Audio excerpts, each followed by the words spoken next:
As you see, the submarine is generally intact. The submersible is part of the University of Hawaii underwater research lab. And here,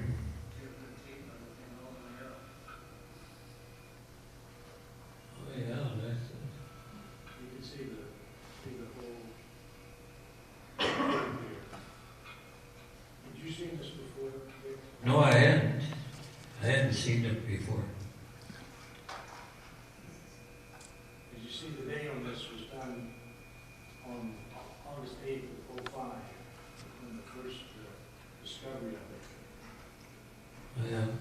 There you see, Yeah, there's the old. the shadows put in by the war's number 3 gun, right? Number 3 gun, yeah. It was on the starboard side.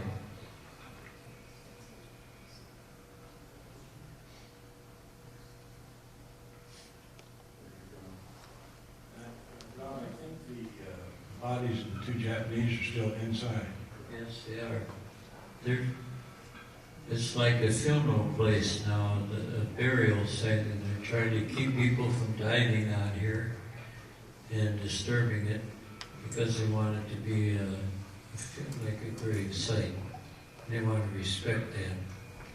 And Japanese, now that they know who they are exactly, some of the relatives wanted to visit this, so they came and they charged them $15,000 to be able to take the University of Florida, or not Florida,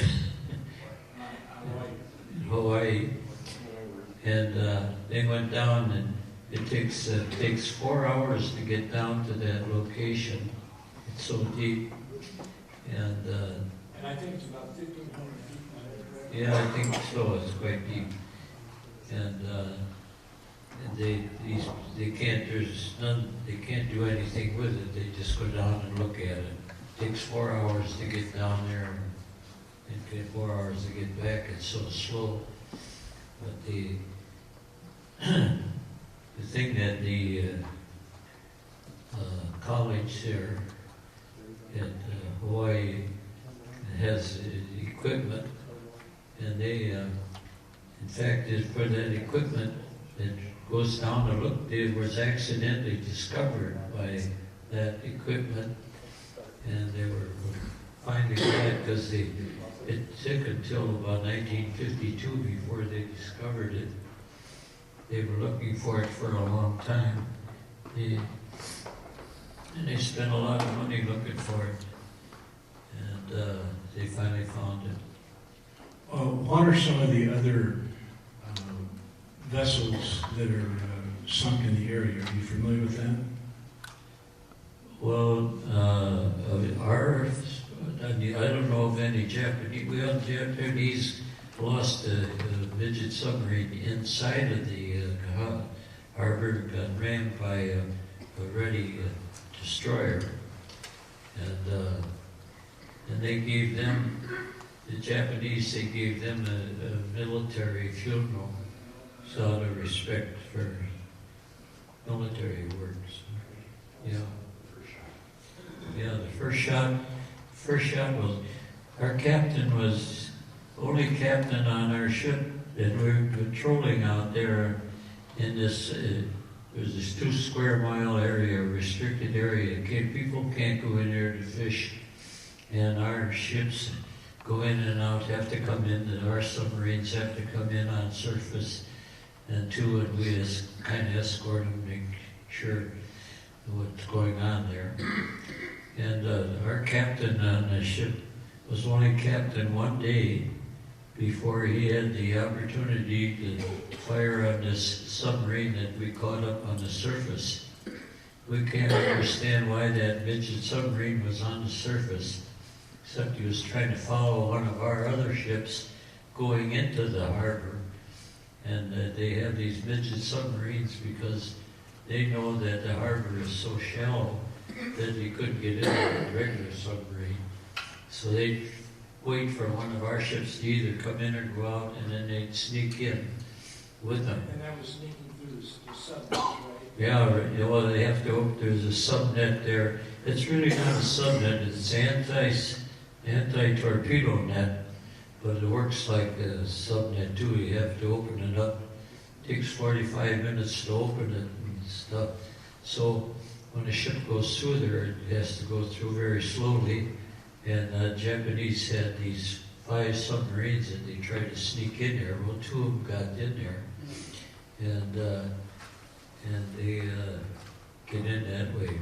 The reason they have that anti-submarine, it is not anti-submarine, it's anti-torpedo net, is because the battleships are located not too far from the entrance as for real distance, because the Japanese had torpedoes that could go a long way accurately, way better than ours. And of course they had this, so they couldn't come up and shoot from that distance all the way to but they never had the opportunity to do that. 2 of them got inside, and one of them was hit by one of our ready destroyers inboard there.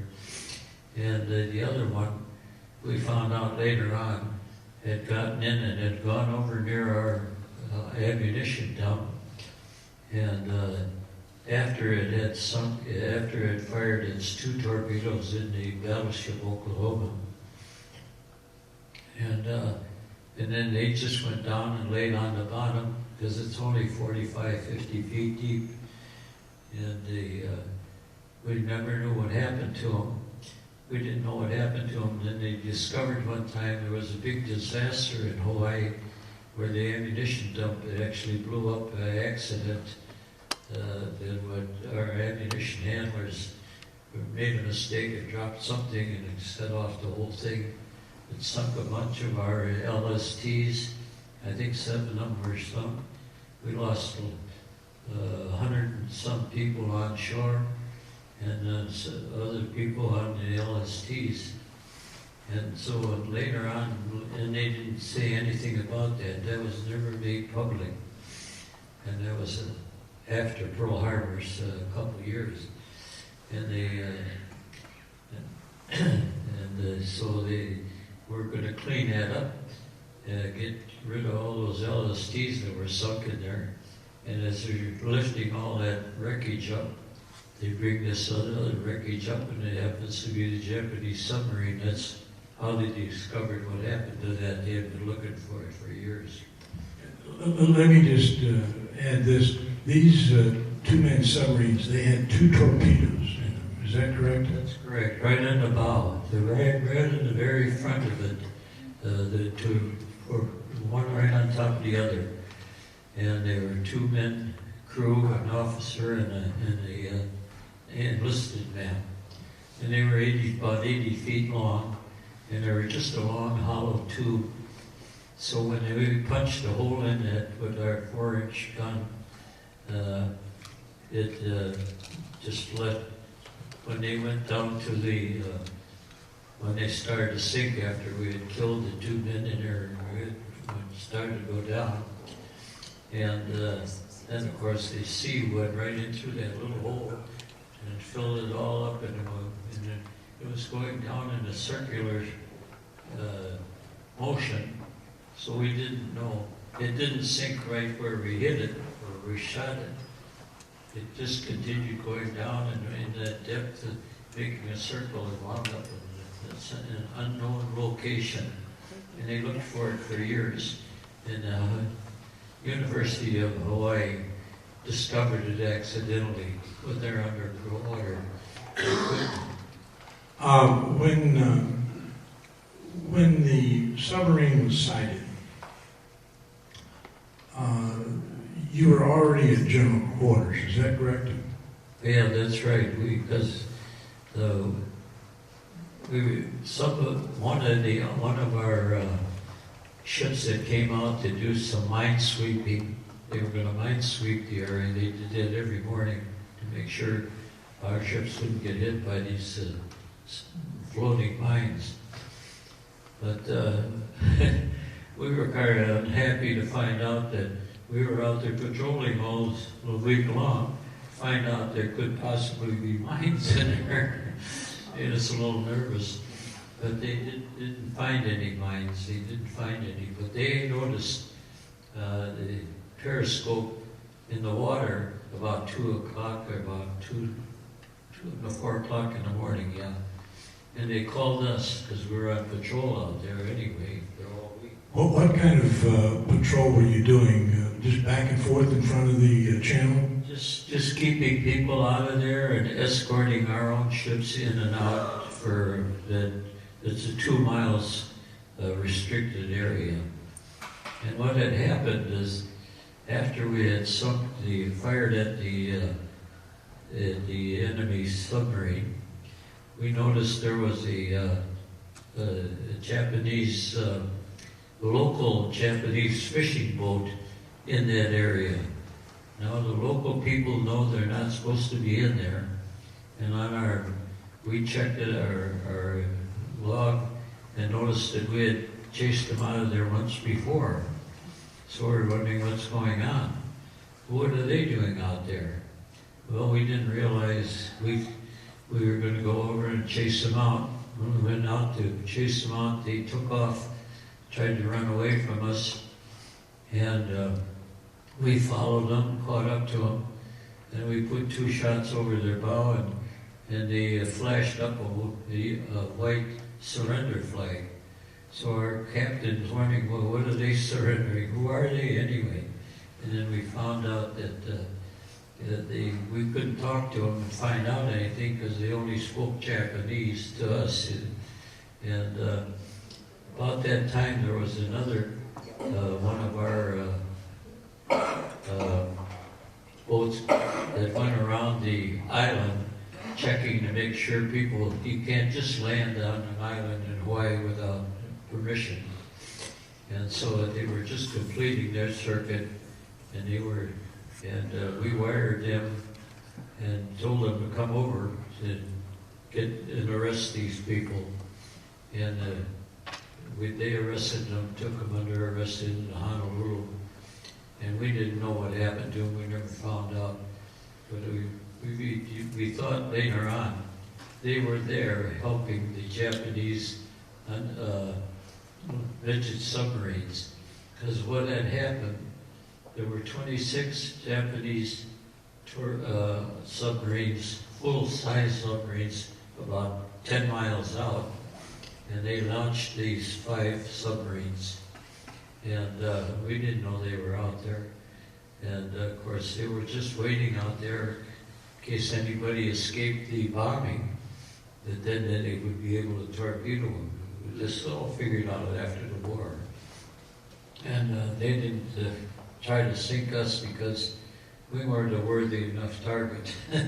The Japanese had orders to use their torpedoes on capital ships. The aircraft carriers what we were after, but there were no aircraft carriers in there at the time, or battleships, and that's the way they... No, that's all right. After the war, one of those midget submarines ran aground, and near an airfield, Army airfield, and he was going to abandon ship and swim ashore, he and his partner. But his partner drowned, I guess, because he never made it to shore. And the officer, Kuzo Sakamaki was his name, he got ashore, but then he looked back and he had determined to blow up his boat so we wouldn't capture it. And he tried to swim back, and he almost drowned. And then he got washed ashore, and they got picked up by Army patrol on the beach. And of course, they kind of revived him because he was almost drowned. Then when he came up, stood up by the heave, was begging them to shoot him because it's not good for the Japanese to surrender. And as a matter of fact, he was captured, And then he was mounted up in Wisconsin in an Army personal workshop, his place. He was actually at Camp McCoy, what's now Fort McCoy. Yeah, I guess that's right. I didn't know that. He was there for a year, and then he finally was sent down to Texas for the rest of the war. But the Japanese totally disarmed they didn't want anything to do with him. He was a no person. And he became the first Japanese prisoner of war of World War II. Yeah, you can't surrender. They write you off like you never existed. And they just totally disowned him. Wouldn't let him back into after the war. They wouldn't let him back in. And then he went down to South America. He became a rancher down there, and I guess he got to be a millionaire rancher. And then he had an article written in the paper by the Army, our Army or something, about his story. And one of the officers off our ship saw that, and he wrote to them to contact Kuzo Sakamaki, and he invited Kuzo Sakamaki to come to St. Paul, and he did. And he told us about how he could have sunk us, but we weren't a worthy enough target. His orders were to use his torpedoes on a battleship, and we weren't a worthy enough target. So we were lucky he didn't do it. Yeah. Well, now, you were assigned to Gun 5, as I recall. No, I was on Gun 2. Gun number 1 was on the bow. Gun number 2 was on the port side, and that's where I was. And number 3 was on the just opposite of us, on the starboard side, and that's where the target was. Well, now, did I understand that your Gun 2 took a shot at the submarine? No, not gun number 2. No, they didn't. We were just sitting there doing nothing. We had a 4-inch 50 caliber gun that was only for the surface, because this is World War II gun, World War I gun, and World War I ship. We were 20 years behind the times with our equipment. So we were just, all we could do was to sit at our battle station and see what was happening. And couple planes came over and dropped bombs at us, but they missed. One on one side and one on the other side. Kind of raised us up a little bit. We never got hit. Our biggest problem was that when the second group of Japanese bombers come over, they were high-level bombers. Now our guns, our cannon, our battleships and that had their guns going, and the ammunition. And of course, they're shooting all these shells up in the air, and then that breaks into a lot of little pieces. That all comes down. Well, that was falling on us, so we had to get out of that area a little bit, move out about a mile so that we wouldn't get bound with our own stuff.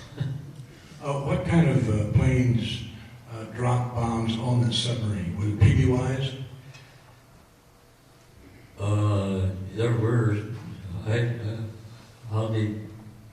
On the submarines? I don't know. Yeah, you said there was some bombing with the submarine. No, I don't know what kind of bomb. We had a airfield, a remote airfield, not at Pearl Harbor, but in a remote area. A couple of pilots got off there, and they shot down, I think, 7 of the Japanese planes. The Japanese, in the first part of the bombing, the first half, they only lost 6. I think it was 5 or 6 planes. And then there was a 15-minute interval, and then another big group. They had 350 in one group, I think, and about 180 in another, something like that. I don't remember all that, but when they came in there,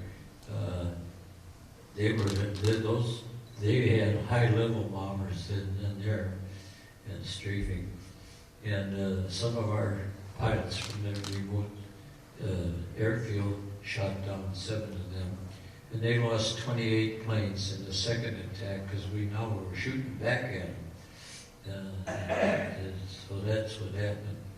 What did you hear when the number 3 gun shot at the submarine? Did they start yelling, "Hey, we've hit this thing, we've hit this thing"? No, Number 3 gun crew. well, they were pretty happy they hit it, but the gun, you see, it was so close, and the people had given them the distance, and you have people looking at the enemy, determining how fast they're going and what direction they're going, and they railed that down to the gun crews to set up.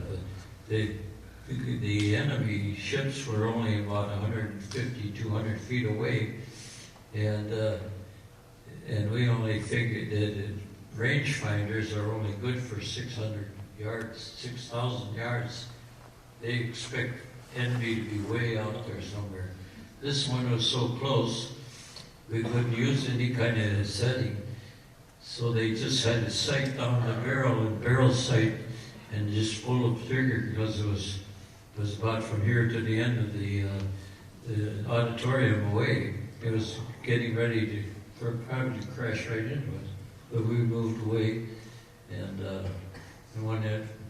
after we shot it, after they shot it, I should say, that was an all St. Paul gun crew. There was 10 men on the gun crew, and they hand-loaded the guns. We were 20 years behind the time of our equipment. And then they went behind after the bullet went into there. They passed, we got ahead of them, and they carried on, and of course they started to sink. Well, they were sinking slowly in a big circle, that we found out later about. And so it's not laying in the bottom where we shot it, it's way out somewhere. And it took them until 2019, 25 was it? Years to find it. They couldn't, they knew there was something, but they didn't know exactly where it was because it had made such a big circle. And they accidentally found it by the people from the college.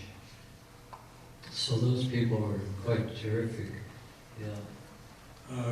Who were some of the people on that number 3 gun crew? Did I know any of them?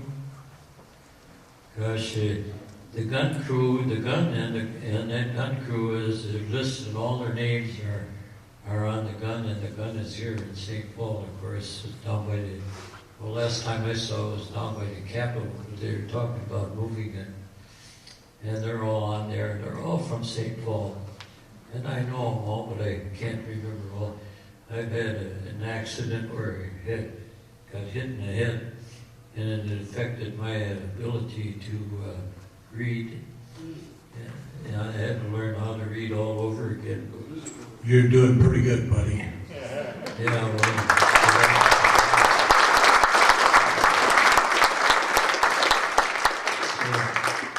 So if you want to see it, you can go down and it's supposed to be moved up on the property here. But they've been arguing back and forth about it.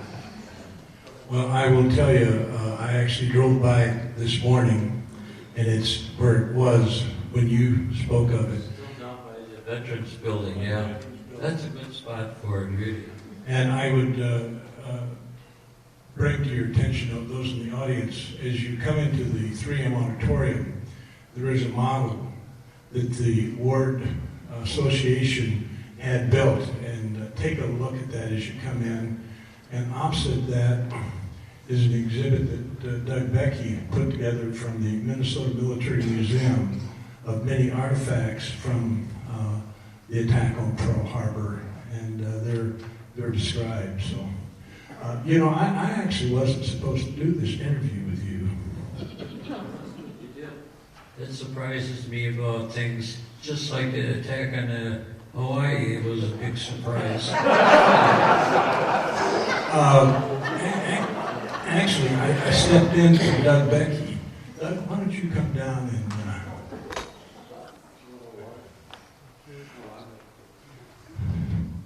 Is there anything else that you'd like to save the audience in your recollections from 75 years ago today? Well, no, I'm so proud of St. Paul people or Minnesota people being there. There were hundreds of us there, and at one time there was about 500 Pearl Harbor survivors in Minnesota. And there's 3 chapters in Minnesota, one down by Mankato, one in St. Cloud, and I'm president and chaplain of the Twin City chapter. But we don't have meetings anymore because they're all dead except a couple of us. One other guy, and I don't know what's happened to him, he's probably sick. He can't have meetings anymore. So I'm all alone. But I'm mighty proud of him.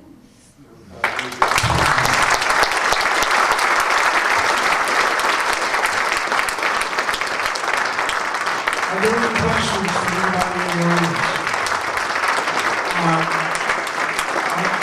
If I could, I'd like to introduce, he didn't get recognition, but his grandson, Richard Thill III, flew up from Florida to be sure that his grandfather made it.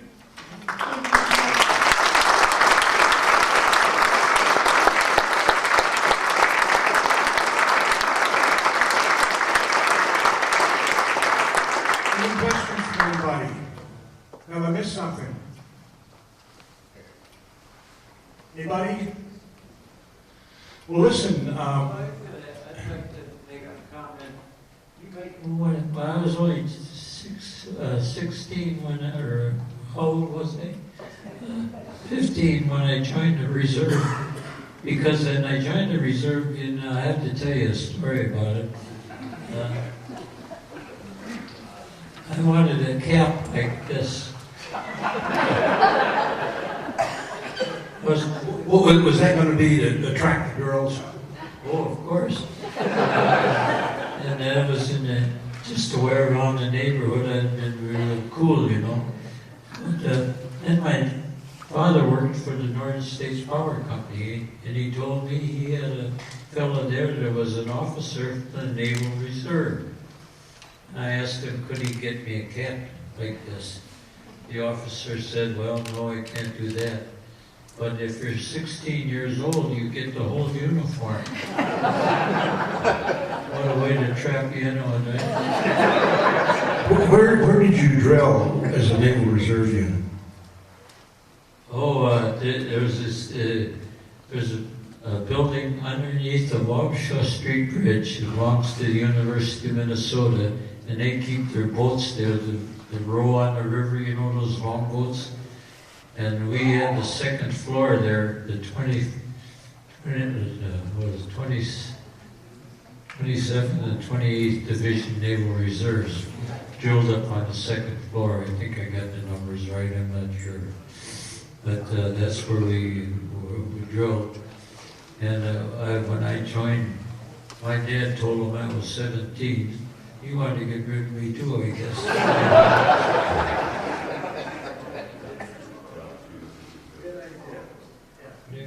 Why don't you put your cap on? This is the cap from 75 years ago. This was the one he got with the rest of the uniform. And he keeps it. Let's see what you look like 75 years ago. I don't want to wear it out because it's hard to get you on that. You might have to sign up again. I got one right here for you, me. I can't even get it on.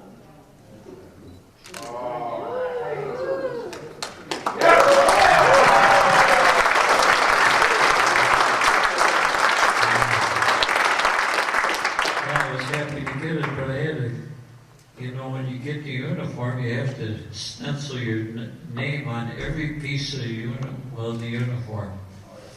And on your underwear and on your everything. And I didn't know how to do that, but I had a brother that knew how to do all that stuff. He was older than I was and smarter. He did it. He worked in a business where they made parts for Navy guns crews, I guess, over in Minneapolis somewhere. And he didn't have to go to war, but he worked harder than I did. Made a lot more money too. But when I first joined the seamen, you were apprentice seaman. Then when we went on active duty, they automatically raised you up to a second-class seaman, and the pay was $21 a month. And they used to pay you twice a month, on the 5th and the 20th of the month. The officers would come aboard, and to get your $21, they had to give it to you twice, 2 times. You get $10 and a 50-cent piece, and each time. And because I was a minor, I had to send $10 home, and maybe send $10 home. And they said, and the rest of it you could spend it any way you want to. Of course, things were a lot cheaper then too. Yeah, things were cheaper, but we couldn't hardly get to the Dairy Queen from out when you're patrolling out on the ocean. Can you tell us about when you were mobilized as a unit? I think you went from St. Paul over to Great Lakes to kind of train as a unit. Yeah, we went on a 2-week cruise. That was just before I was still 16 then, and we went to a gunboat that used to. They called it a gunboat because they had a little gun on the bow up there. And it used to be a private yacht, I guess, at one time. It was called what was it called? The Savannah or something? I can't remember the name, but Paducah. Oh, it was the Paducah, yeah. Spent 2 weeks on that, and that was my total training. Except that we used to drill in the second floor of that building that was owned by the university, I guess it was. How long was it from the time you trained on Lake Michigan till the time that you were assigned to the ward in Hawaii? Well, when we got back off of that training, President Roosevelt had declared a national emergency. And he said, well, now, and when you get settled down, you have to go for a year on active duty. And that was toward the end of the year. And he let us stay until January, because he said Christmas was coming and Thanksgiving. And we let you do that. Then on the 21st of January, we left to go to California, to the station where our gun was sitting. Our gun had been sitting down there for 20 years, rusting away. So they needed a lot of people to go down there and scrape all the rust off of it and paint it and put a name on it. That was the U.S.S. Ward. DD 131, 139, I mean. Yeah. Then after the war started, a year after the war started, we got our captain got promoted to another job after he'd been there a year, and we got sent back to by Bremerton Yard, yeah. And we got in there on Christmas Eve of 1941. Yeah, 1941. And they converted us into an APD, which meant we were going to be able to carry troops on landings. So we got to be in the amphibious forces then, and we could carry 150 troops in it at one time, and drop them off on the landings on all these islands. And of course, that was quite a thing. One thing I'd like to tell a story about. they had a young fella on our ship. He was from Texas, and he thought he was a Texas Ranger, I guess. He was only about 18 years old or something. And on our gunboat, on our boats that we took the troops in the shore, there were 2 machine guns, one on the left side and one on the right side up on the bow. Then in the middle of the boat, there was a place for the troops to go out. They dropped the thing down, and the troops would go out onto the island. Well, on his first, they finally gave him the job. They gave him the station to be on one of the guns. And the first landing he was on, when the troops hit the beach, the thing dropped down, and the Japanese machine guns they killed the first 2 soldiers. And the kid, they were just told to break all the trees and stuff with the machine gun. But after that happened, this guy got killed right next to him there. He decided he didn't want to be a cowboy anymore. He didn't realize they were going to shoot back at you. It changes the whole story when you get somebody shooting at you. But it was kind of funny, but it wasn't really funny at all. So. Were you on the ward when it was finally sunk in 44? No, I got transferred off. I was ship's cook first class. I was 20 years old, and we're down in Papua New Guinea, and they said, you're getting promoted, you're going to be chief petty officer, chief commissary steward. I said, I'm only 20 years old. I'd be the youngest chief in the Navy. I'd be a slick-arm chief, and nobody's going to pay attention to somebody like that, just a kid. And so they said, well, if you don't take it, you have to take 30 days leave. I said, I'll take the leave. And I did, but they sent me all the way to Newport, Rhode Island to go to firefighting school. Because they wanted to, every time you got transferred, people were taught how to fight fires on the ships, because that's a very bad thing. A fire on the ship is terrible, because all the paint that's on there, everything catches on fire. And they didn't really know how to fight the fires, because we had the 20-year-old equipment. We had a little firefighter, little thing that just squirted it on there, wouldn't put out anything. But they did that, and so I graduated from that, and then I got transferred down to Philadelphia, and there was a ship down there that had been a cruiser that had been over in Europe doing a tremendous war record. They got hit by a radio-controlled bomb by the Germans and killed 190 of their men. And then they were back, and they got back all the way on their own to Philadelphia. They were working on it, and I got assigned to that ship. And that worked out pretty well for me. I spent a year on there, and at the end of the year, they said, well, the war is almost over, but we got orders we could make. There's 3 guys were first class cooks. They said 2 of you are going to be chief commissary stewards. I said, I don't know how to do that part of the work. That was all the paperwork and ordering is done. I don't know how to do the cooking. So I said, you give it to the 3rd guy.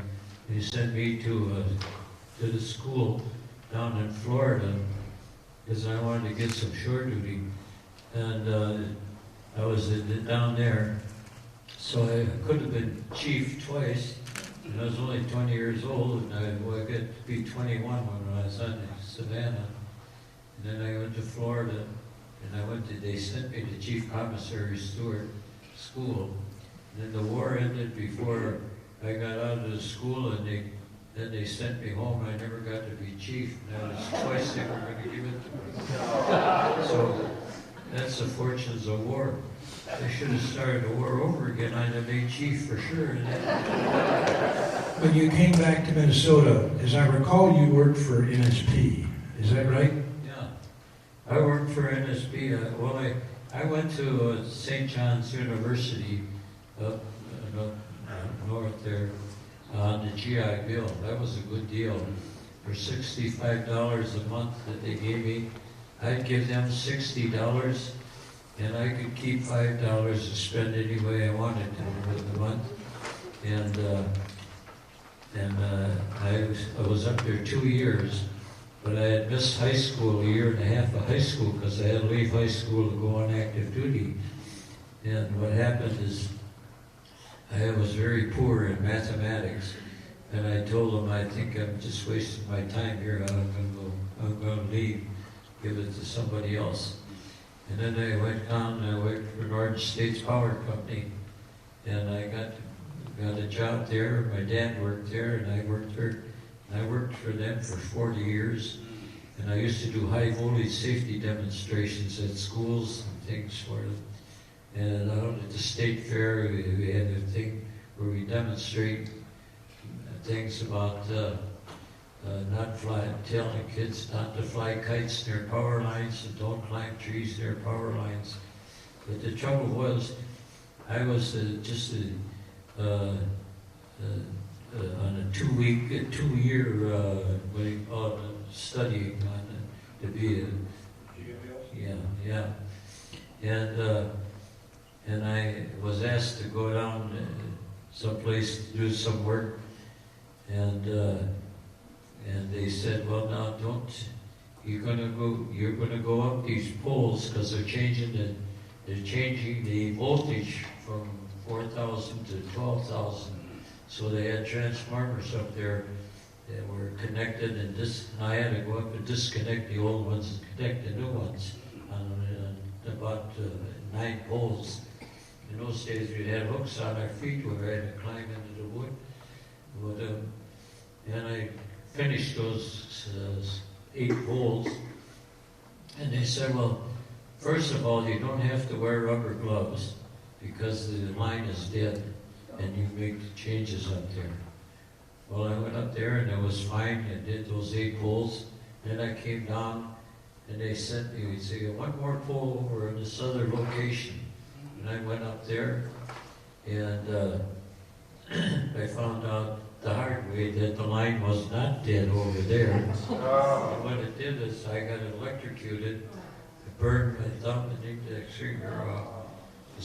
Working in a civilian life is dangerous, more dangerous than war. But it electrocuted me, stopped my heart, stopped my breathing, and I was dead up there on a 40-foot pole.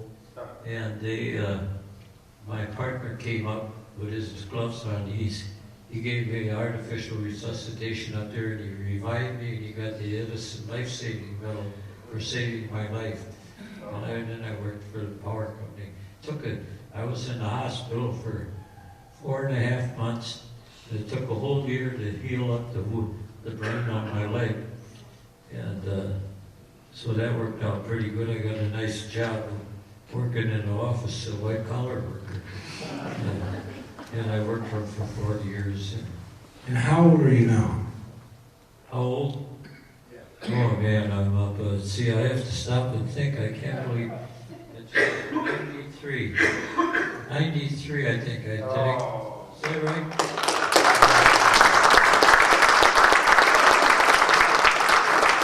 Maybe it was that electric charge. What did you say? Maybe it was that electric charge that pushed you over to 93. It almost pushed me over, all right. But I worked very well. After that, I got to be in charge, and I had 18 people working for me. So I went from being a worker to a boss. I was an easy boss to work for. We actually got a letter that Randall is going to read, dedication to you veterans. And it's on letterhead, and the letterhead is from the Congress of the United States, so that says something about your service to the country. It's dated, of course, December 7th, 2016, Pearl Harbor Commemoration, Minnesota History Center, distinguished guests. As we commemorate the 75th anniversary of the attack on Pearl Harbor, I would like to honor the brave Minnesota soldiers, sailors, and airmen that endured that surprise attack on the morning of December 7, 1941. The unprovoked attack that occurred that morning forever reshaped American history and the history of the free world. As a nation, we are eternally grateful to those involved in the attacks of Pearl Harbor, especially the 2,400 brave Americans who lost their lives. Minnesota has a unique and important role in history of the attack on Pearl Harbor. The members of the Minnesota Naval Reserves who were aboard the U.S.S. Ward saved countless lives when they detected a Japanese submarine attempting to launch an attack in the harbor. The gun used by those naval reservists now stands as a memorial on the state capitol grounds and serves as a reminder that it was Minnesota who fired the first American shots of World War II in defense of our nation. To the survivors and family members whose loved ones were at Pearl Harbor on December 7th, I offer my deepest gratitude and sincerest thanks for their sacrifices they have made.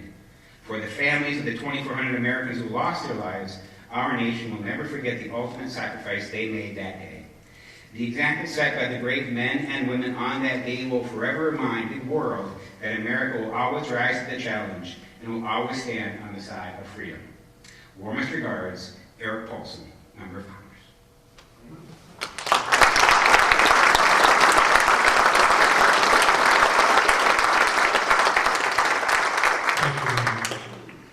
Again, are there any questions in the audience?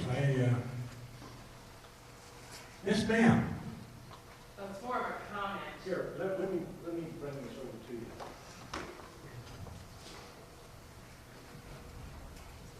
It's more of a comment, and I wish Mr. Kowalski was still in the room, and it looks like he might have left the room, but he had said something when he was up on stage about thanking all of us to be here and, honor all the veterans. And I'd like to say to him and to all of you veterans that are here, we're honored that you're here to share your personal stories of what you went through. I mean, I think it's just, in your speech and talking, it's like you got a memory like, wow. I think I speak for everybody here that we're glad that you're here to share your stories. Here, here. All right.